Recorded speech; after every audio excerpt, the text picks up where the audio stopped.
nation! No donation, no salvation! And remember, respect is everything. And we're back. I'm sorry I haven't uploaded a video in like 2 weeks. I've been just really busy and kind of needed some time to myself to take care of some stuff.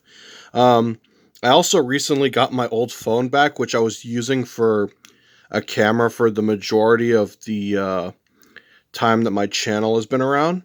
At least in the early days of my channel. Obviously, I bounced back and forth between different cameras and such, which alternatively was not a good thing because, you know, it did fluctuate the quality of my videos, but I finally got my old phone back, which is what I'm using to film on right now. So hopefully the quality is at least decent. Also, apologies if you notice any flickering, because from what I understand, a lot of phone cameras don't like LED lighting for some reason. But anyway, that's beside the point. I just wanted to give that little update before we get started here. Today we're looking at something a little different. We're looking at one of my car Mocs, but as you can see, it's not like my usuals. This one is mostly built out of Technic bricks. No real reason. It was just sort of something random I just kind of did for fun. Because normally, if you're familiar with my car Mocs, I tend to use standard traditional Lego bricks.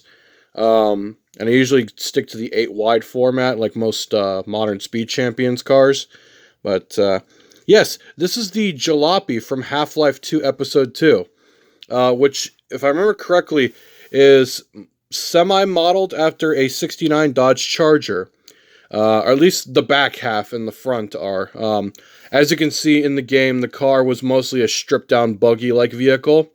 They only really kept like maybe half the car, which I thought was kind of cool. It kind of gave it this very pseudo Mad Max look, very kind of Renegade sort of survivor look. I did try to replicate the roll cage as best as I could. There are some parts of it that are missing, but I could only do so much because I had to fit the minifigure and other things, because I did try to make this minifigure compatible.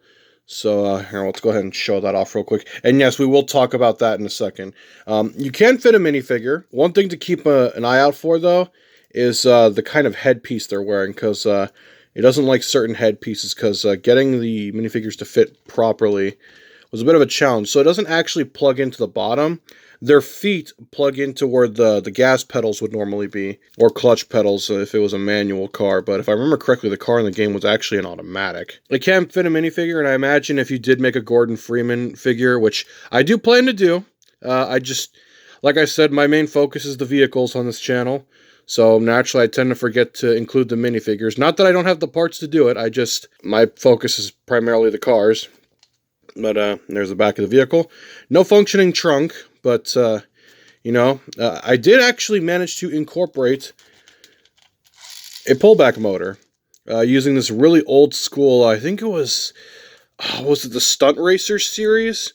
They had these things called, it was Lego Power Racers, I think. I don't remember, but they had like these pullback motors. I had 2 of these. I think I used the other one in a little monster truck thing I built. But yeah, that's how the pullback wheels work.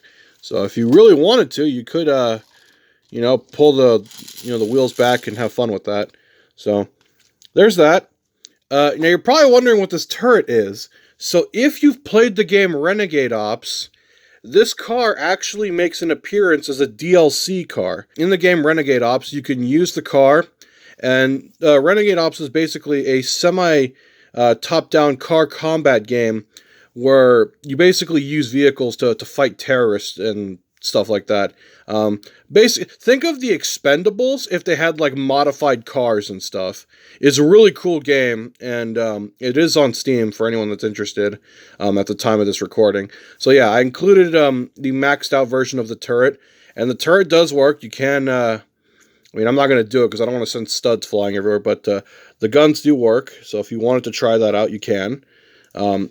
And in the game, it would mount to like somewhere on the top of the vehicle. I did the best I could, so I just kind of have it mount to the back window pillar, and then it just kind of sits there. And the turret does rotate. It is fully functional, like it would be in the game.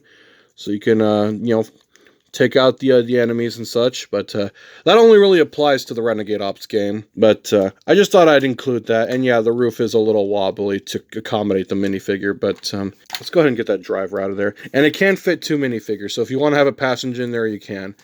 Actually, since we're on that subject, let's see if it'll fit a minifigure with a larger hairpiece. You do kind of have to pull them back a little bit. Okay, it's a tight fit, but, you know, you can fit a second minifigure, and if they have a larger hairpiece, it does kind of bend the roof a little bit, but that is by design, because I wanted to be able to fit different kinds of minifigures in case I ever want to use this car for other related, like, projects, and there goes the hairpiece.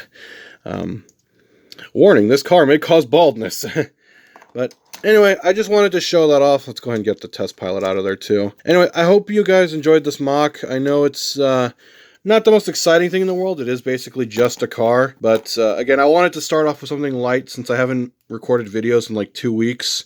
Which, again, I apologize for. I've just been super busy with stuff. But until next time, you all have a good one. Hallelujah! Another soul saved!